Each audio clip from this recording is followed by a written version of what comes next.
This game is being presented as a fast-paced hack-and-slash action game, and if you've played Katana Zero, you'll probably know what to expect. But once you start actually playing it, that expectation doesn't fully line up with how the game is structured. So what is this game really trying to do, and does it actually come together in a way that works?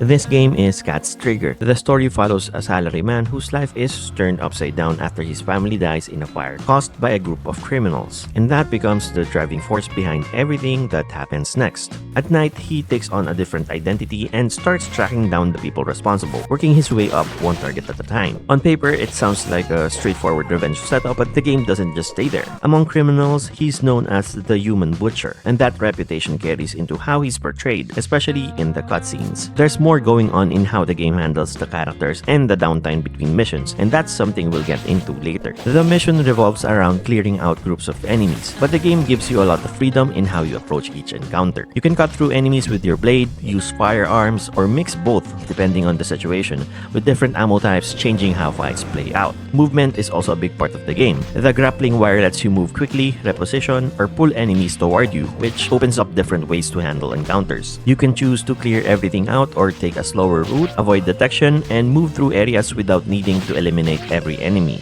As you improve, the focus shifts toward execution, paying more attention to positioning and movement efficiency. Where the game really stands out is in the boss fights. These encounters are more focused and demanding, requiring you to learn patterns, react properly, and stay consistent. Some of them even play out like extended duels, where you're reading attacks and timing your responses as the fight develops. Outside of missions, the game shifts into something very different. This is where the story plays out, with long cutscenes, extended dialogue, and repeated returns to the apartment where most of the character interactions happen. These segments take their time, and the presentation feels very close to a visual novel. This is where the game is at its strongest, in my opinion.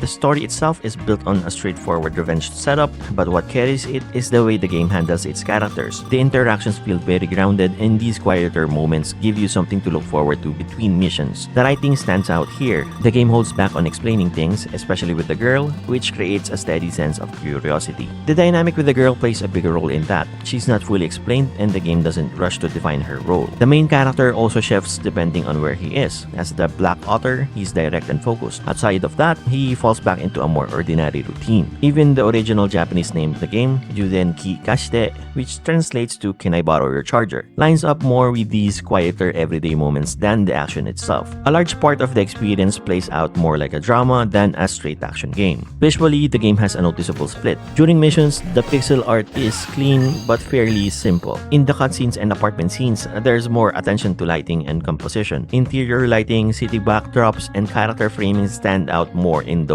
moments, and they give the quieter scenes more presence. There are also some rough edges worth talking about, especially since this is still in early access. Some of the missions go on for quite a while, and without much variation within those sections, they can start to feel stretched out. New mechanics are introduced gradually per chapter, which makes the progression feel slow, especially very early on. There's no real upgrade system or build variety, so most of your sense of progression comes from getting better at the game rather than unlocking anything new. There's also no music during gameplay right now, which makes the repetition more noticeable over time. It's something that's still being worked on, but in its current state, it does affect the overall feel. This is still an early access release, and what's available right now only covers about half of the full game. Because of that, a lot of how this will land depends on how the second half develops. If you enjoy fast-paced action platformers or visual novel storytelling, you might like the game. Just keep in mind there's currently no music during gameplay, which does affect the overall experience. If you'd like to check the game out, the link is in the description. If you played Cat's Trigger, let us know what you think. And if you like the video, consider leaving a like, subscribing to the channel, and sticking around for more. I'll see you in the next one.